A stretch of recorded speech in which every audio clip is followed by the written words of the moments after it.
G'day team, Jeremy Britton, 24-hour wealth coach, down on the beach after my sunrise meditation. Really enjoying the sun down here.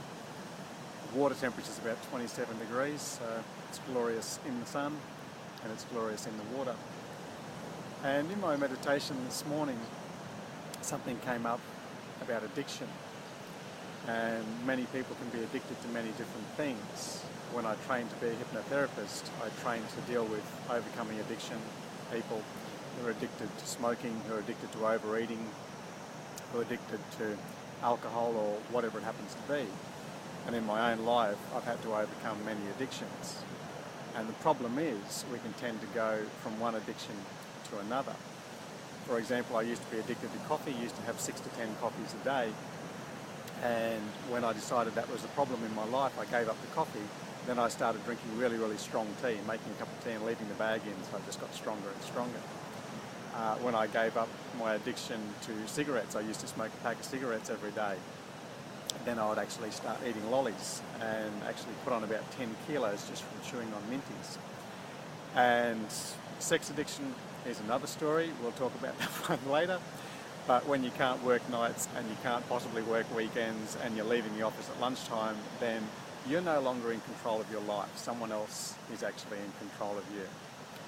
I used to have 5 televisions.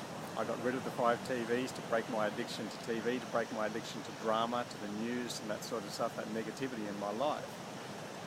Then I could become addicted to an aesthetic life.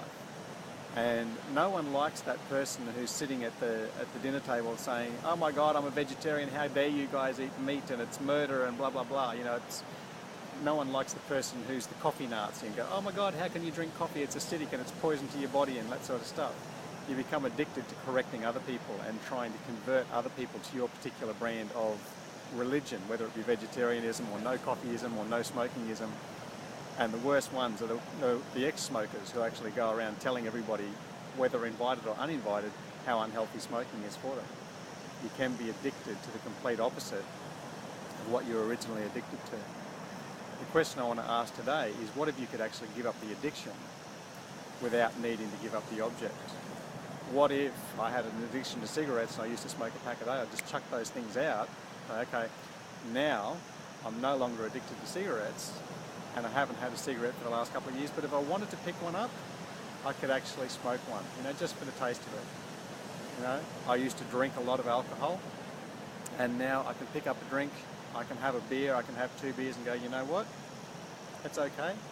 It's not controlling me. I'm in control of it. I now choose, and even 4 days ago I actually bought a TV. First time in 8 years I've had a TV in my house. I bought the TV home. It's not plugged into the antenna, so I don't get the news, I don't get the dramas, I don't get the soap operas.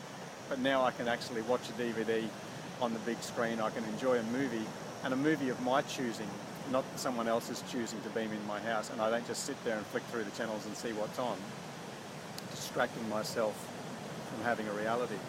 So again, the question is, how can you break the addiction and not necessarily let go of the object? Because there's nothing particularly wrong with having a cigarette if you have one once a month. There's nothing particularly wrong with having a glass of alcohol occasionally. There's nothing particularly wrong with TV, and I certainly wasn't going to give up sex fully. That's an addiction that some people will break, and then they become addicted to chastity. And when I was chasing after nothing but money and then letting go of my things, letting go of the money, letting go of my material possessions, you can become addicted to poverty. You can become addicted to the aesthetic lifestyle. And there is the middle path.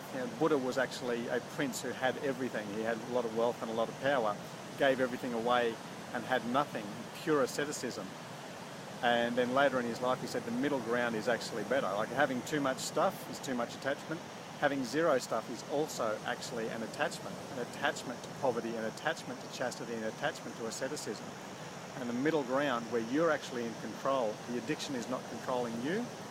You can choose to have a glass of alcohol, you can choose to have a cigarette, you can choose to have sex, you can choose to have money. The addiction is no longer controlling you. Look at areas of your life where you can say, I'm going to let go of that addiction and I'm going to be in control of my life.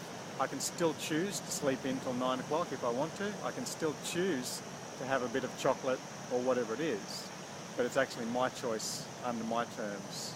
I'm in control of my life, and there's not another person or another object, there's not a drug that's actually controlling me.